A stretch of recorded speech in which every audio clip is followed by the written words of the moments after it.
buenas noches, amigos, y bienvenidos a esta primera edición de este enfoque de este año 2020. Para esta noche queremos ofrecerles un enfoque en formato especial.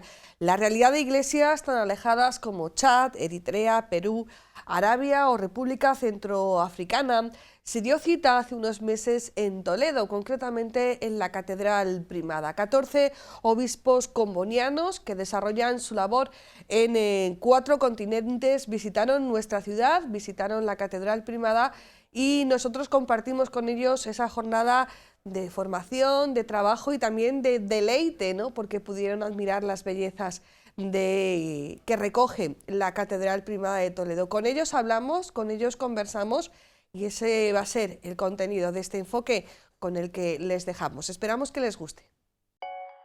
Madrid ha acogido el encuentro de la Unión de Obispos Combonianos, unos encuentros que se celebran cada 2 años y que tienen por objetivo intercambiar experiencias de misión entre los miembros de esta congregación religiosa presente en todo el mundo.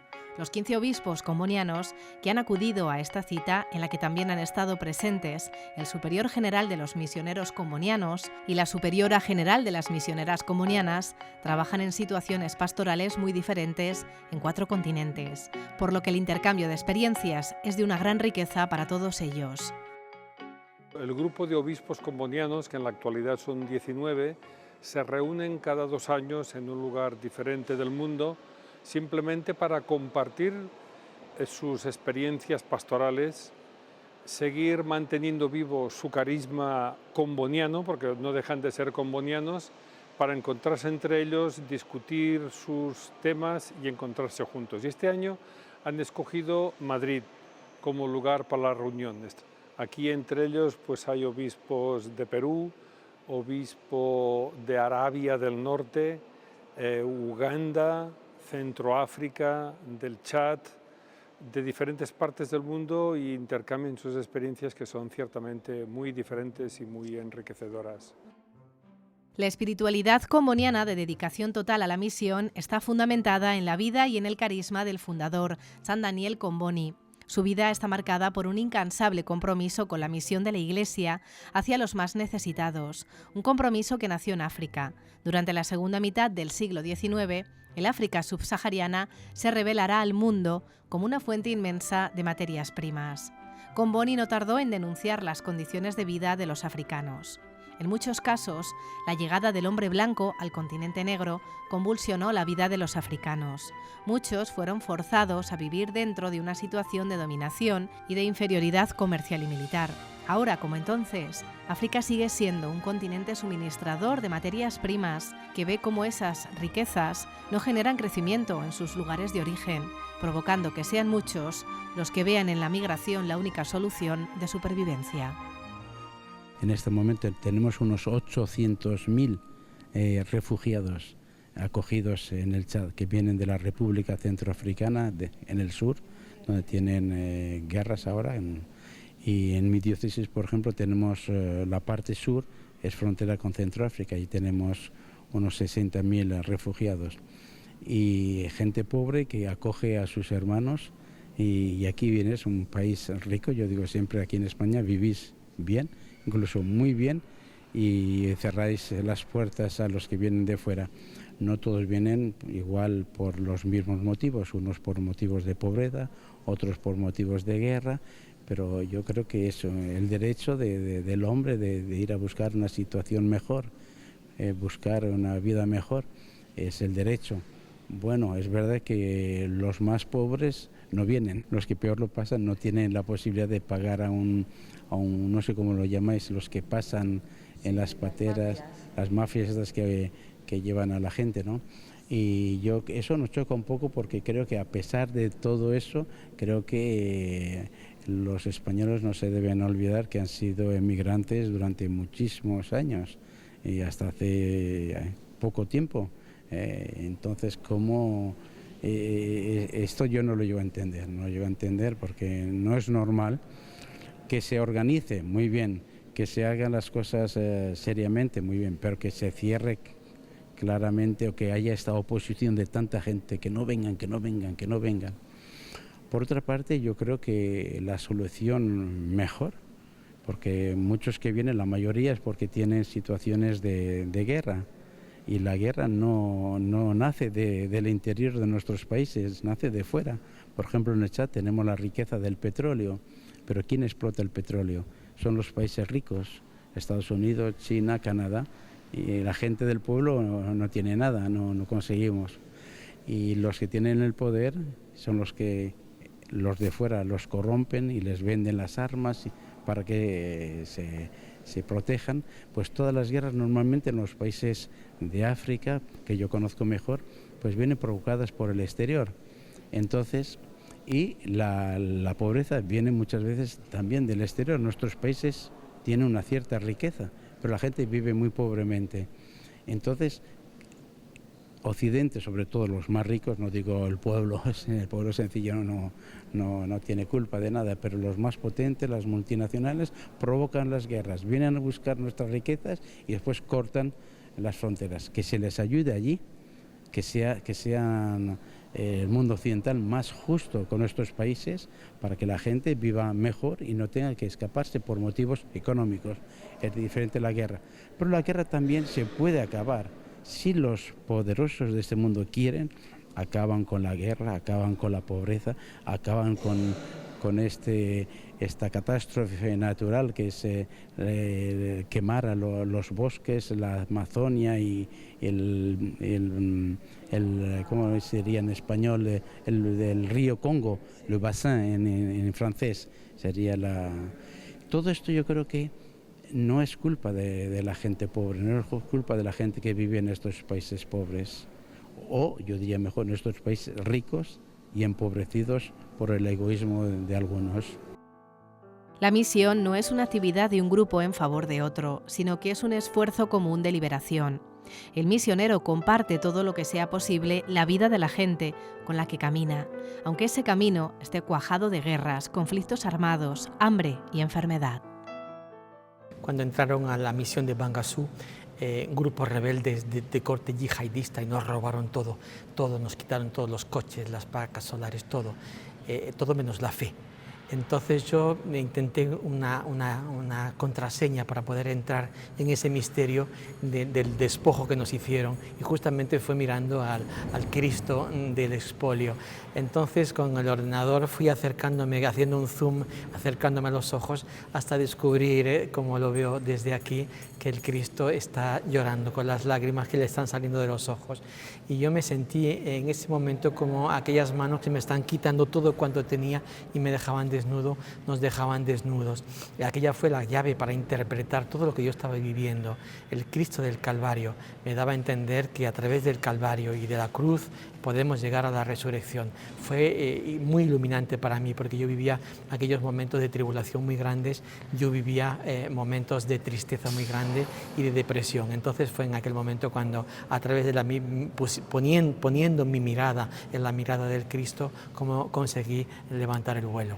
Cuando no nos queda absolutamente nada, nos queda la fe, y la fe quiere decir la fe en la resurrección, y eso fue lo que intenté transmitir a mi pueblo que también estaba deprimido, que también estaba pisoteado como yo en aquel momento, y nos ha durado 3 años y seguimos todavía así. No podemos agarrarnos más que a la fe, y muchas veces contemplar a este Cristo del Calvario es la llave para interpretar, la contraseña para interpretar todas las tribulaciones que vivimos en el mundo. Si bien la misión comboniana comenzó en África, los misioneros ya están presentes en todo el mundo, aunando realidades muy diversas y siendo siempre fieles a su espiritualidad, la atención y el servicio a los más pobres, allá donde estén. Monseñor Eugenio Arellano es el presidente de la Conferencia Episcopal de Ecuador y ha participado en el Sínodo de la Amazonía. Es un sínodo que la Iglesia hace en la Amazonía para toda la Iglesia universal y para el mundo. Y el aporte, en primer lugar, queremos ser una ventana abierta al mundo. Lo que pasa en la Amazonía nos interesa al mundo entero. No es problema solo de las 9 naciones que tienen territorio amazónico, no, es problema de todos, puesto que la Amazonía tiene 1/3 del agua, de las reservas de agua dulce. Y puesto que el oxígeno de la Amazonía nos sostiene lo que llena de humedad el aire en Europa no son sino los bosques amazónicos. O sea que es patrimonio de alguna manera de la universalidad del mundo entero. Pero también en la Amazonía no hay solo pájaros, no es solo fauna, no es solo flora. Lo más bello que hay en la Amazonía son los pueblos minorías indígenas a los cuales el mundo tiene que estar agradecido porque nos han transmitido la herencia de sus ancestros como ellos, sus ancestros la entregaron, con el agua pura, con los bosques frondosos, y nos han entregado una naturaleza bella, tan bella que nosotros no estamos sabiendo apreciarla. Y nuestro esquema de valores de la modernidad, el valor superior es el capital y que este capital se multiplique. Y nos encontramos el triste espectáculo que el que ya tiene mucha fortuna y mucho dinero está obsesionado por tener más. Y a veces le falta la sensibilidad de quitar el espacio vital a unos pueblos primitivos. Y por enriquecerse con más madera, por enriquecerse con las minas de oro, con las minas de cobre, por enriquecerse con los alimentos transgénicos, está dispuesto a cargarse pueblos y minorías étnicas. ¿Qué equivocación tan grande? Quisiéramos sensibilizar a toda la sociedad. Estos pueblos tienen el mismo derecho que nosotros, no son animales de museo, no son gente para exponerla, ¿me entiende? Son gente que hay que permitirle vivir. Y además de todo esto, aprovecho para decirle, el Papa Francisco nos habla con frecuencia de un nuevo concepto, que es la ecología integral. Y la ecología integral abarca, además del cuidado de la casa común, abarca la calidad de vida de las gentes y abarca los procesos de evangelización. Y hay como una comunicación entre toda la realidad, tanto las criaturas del universo como el hombre, como los procesos evangelizadores forman una unidad dinámica. Y poco a poco vamos descubriendo la interrelación entre todas las criaturas. Hay una interrelación muy grande, muy grande. Combonianos y misión es un binomio que ha funcionado y que está llamado a perdurar, pues ancla sus raíces en la espiritualidad de su fundador, un gran precursor y profeta, San Daniel Comboni. Pionero de la misión en África Central, Comboni dejará huella de su espiritualidad en su mensaje a los padres del Concilio Vaticano I en favor de los africanos, y también con otras apuestas como la incorporación de los laicos y de la mujer consagrada a la misión directa. Su visión eclesial e internacional de la tarea misionera sigue siendo de máxima actualidad y con el devenir de los tiempos ha generado nuevos territorios de misión, como por ejemplo Europa. Sobre ello conversamos con Monseñor Vitorino Girardi, obispo emérito de Tilarán, en Costa Rica. Yo nací en un pueblo pequeñito hace 81 años, en aquella época anterior. Yo nací un poquito antes del estallar de la Segunda Guerra Mundial. Entonces, viví aquellos años duros, de que también en mi casa un ambiente muy sencillo. Nunca pensaba, obviamente, quería ser misionero desde muy jovencito, pero obviamente no pensaba que luego las circunstancias, la providencia me pudiera, diría eso, enviar por el mundo, porque además no he sido párroco. Mis superiores me destinaron al estudio y a la formación. Y eso me obligó, además de las naciones que usted ha dicho, que tuve que trabajar, visitando muchas otras, ¿verdad? Lo cual me ha hecho exactamente experimentar la belleza de la universalidad de la Iglesia. La palabra catholique, la palabra griega, que significa realmente el aspecto universal, es propio de la Iglesia católica. Ninguna otra religión tiene esta característica tan central, una santa católica y apostólica. El estar aquí en Toledo, recordando San Ildefonso, la historia, los reyes católicos, en fin, toda la riqueza de historia que significa Toledo, hasta el día exactamente la guerra civil, con toda su tragedia. Pero que manifiesta lo que el cardenal Newman decía, esta universalidad constantemente se rehace, hay momentos de derrota, momentos de martirio. Pensemos que la Iglesia Católica tiene no uno, sino dos, que son 70 millones de mártires, ¿verdad? No uno solo. Y esto exactamente da seguridad en torno a aquel que es Cristo, Rey de los mártires, y que dijo, desde la cruz yo atraeré a todos hacia mí. La religión más perseguida, pero a la vez la que más se va difundiendo en el mundo. Usted estuvo en España entre los años 63 a 75. Sí, sí.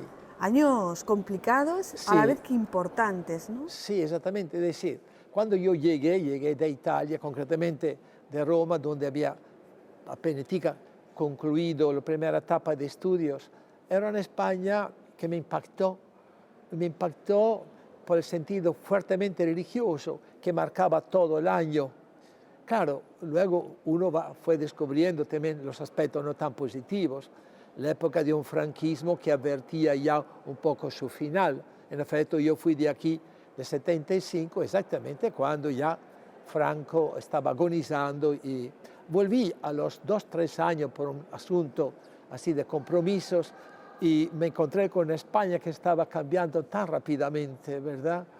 Pero una España que culturalmente es España, tan vinculada a la realidad de la fe del cristianismo, aunque, obvio, en este momento experimentamos serias dificultades para que se mantenga este rostro cultural que ha ido definiendo toda la historia de la España desde cuando la caída del Imperio Romano, digamos, los grandes emperadores, Trajano miraban a España hasta pues nuestros días, ¿verdad? Culturalmente no cabe expresar, hablar de España sin hablar de su cristianismo, aunque actualmente con toda la serie de dificultades que estamos experimentando.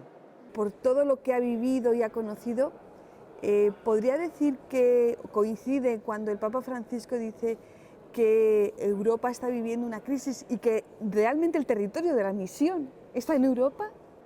Bajo ciertos aspectos sí, no, pero no sé, según el tiempo según tengamos la posibilidad de, no sería la primera vez que algo impactante, histórica y culturalmente, colapse.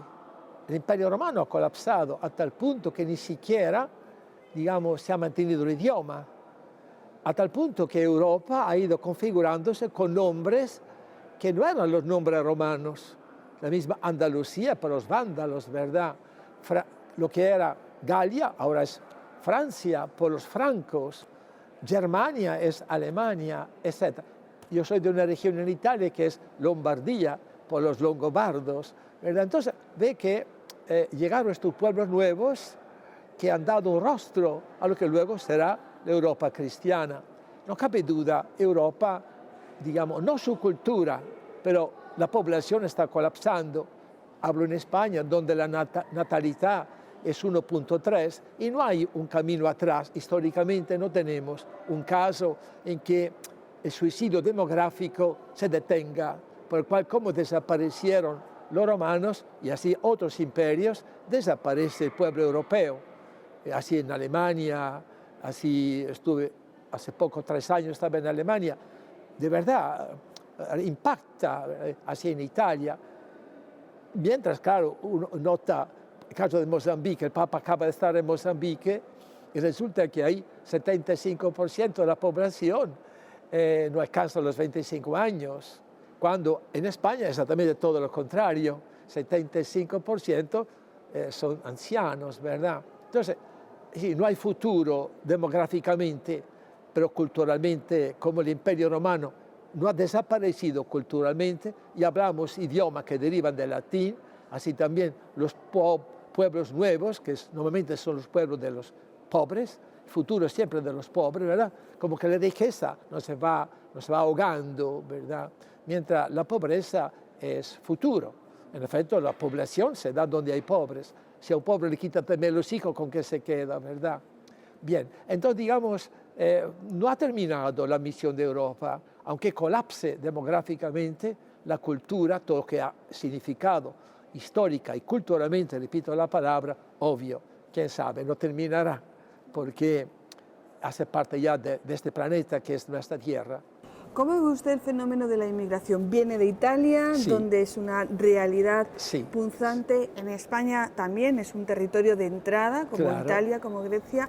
Usted que ha viajado tanto, que ha estado en Kenia, que ha estado en Sí, sí. México, en tantos y tantos países, que son países que, desde donde procede esa inmigración, ¿cómo lo ve? Bueno, ante todo un grueso problema con sus aspectos trágicos, pensando particularmente en ellos que abandonan. Estoy pensando el fenómeno de los italianos cuando en masa literalmente llegaban a Estados Unidos y otra corriente iba hacia Argentina, hacia el sur, hacia América del Sur. El caso de España es distinto porque siempre fue una nación abierta a América Latina. Todavía hoy el español es el idioma más hablado, más conocido el inglés, pero el más hablado sabemos que es el español, con todo lo que es su historia. Entonces hay que pensar en ellos. Salen porque necesitan salir, pero a la vez, y esto implica el aspecto duro, el aspecto trágico, sabemos Lampedusa, esa isla es ya un símbolo, cuántos muertos, cuántos ahogados en torno a ese primer puerto que pertenece a Italia, ¿verdad? Concretamente a la diócesis de Agrigento en Sicilia. Pero nosotros, a la vez que nos preocupa, lo necesitamos. Lo necesitamos. Basta que yo mismo estaba en Madrid en estos días y notaba los servicios indispensables, nos lo prestaban extracomunitarios, como los llamamos en Italia, y es en Italia. El caso de Italia, el caso de España, siendo los primeros puertos, digamos así, ¿verdad? Porque en cuanto que Grecia podría serlo, pero la historia de Grecia es distinta. Italia y España tienen una historia muy característica y muy metida en el mar exactamente Mediterráneo, por el cual constituye el puerto de arribo. Y esto implica un problema aún más serio para estas dos naciones.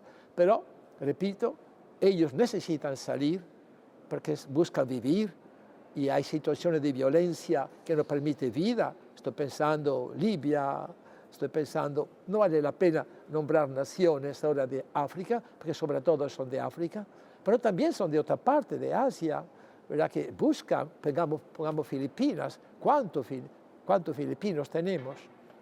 Entonces, hay que pensar en ellos son los primeros que cargan con este grueso problema. Segundo, nosotros los necesitamos, a pesar que los critiquemos. Entonces, tercero, una responsabilidad de parte de los políticos para que asuman este problema, vean la mejor solución, que no se resuelve simplemente negándolo. Esto implica una apertura, un diálogo, una serie de políticas que ahora no corresponde a mí, no tengo la preparación para dar una solución, pero lo veo urgente, es cuestión de vida o muerte, porque por otra parte, el futuro es de ellos, el futuro donde hay niños, donde hay jóvenes. Nosotros somos naciones viejas que los necesitamos y ellos nos necesitan. Muchísimas gracias, Monseñor Vitorino Girardi. Disfrute de Toledo, disfrute de España y ha sido todo un placer conocerle y compartir esta conversación. Gracias, vine otras veces, pero siempre resulta no solo una visita agradable, sino conmueve, emociona, enseña, impulsa a tener esperanza. Todos estos monumentos que son tan antiguos no hablan solo del pasado, son mirada al futuro. El hombre es capaz de maravillas. Los misioneros combonianos del Corazón de Jesús son testigos del Evangelio en actitud de colaboración y diálogo con otras culturas y religiones, así como promotores de un mundo más justo y fraterno. Esta congregación religiosa católica, internacional y esencialmente misionera, cuenta actualmente con 1.535 combonianos de 45 nacionalidades diferentes en 4 continentes. Presentes en España desde 1954, actualmente de los 94 misioneros combonianos españoles, 32 trabajan en España y el resto en diversos países por todo el mundo. En nuestro país también están desarrollando su labor pastoral 6 misioneros combonianos no españoles, 2 congoleños, 2 mexicanos, 2 togoleses y un polaco. Entre otras actividades pastorales y de animación misionera, editan mensualmente 2 revistas misioneras bien conocidas, Mundo Negro y Aguiluchos, una misión de ida y vuelta. Así son los misioneros combonianos, la voz de la misión.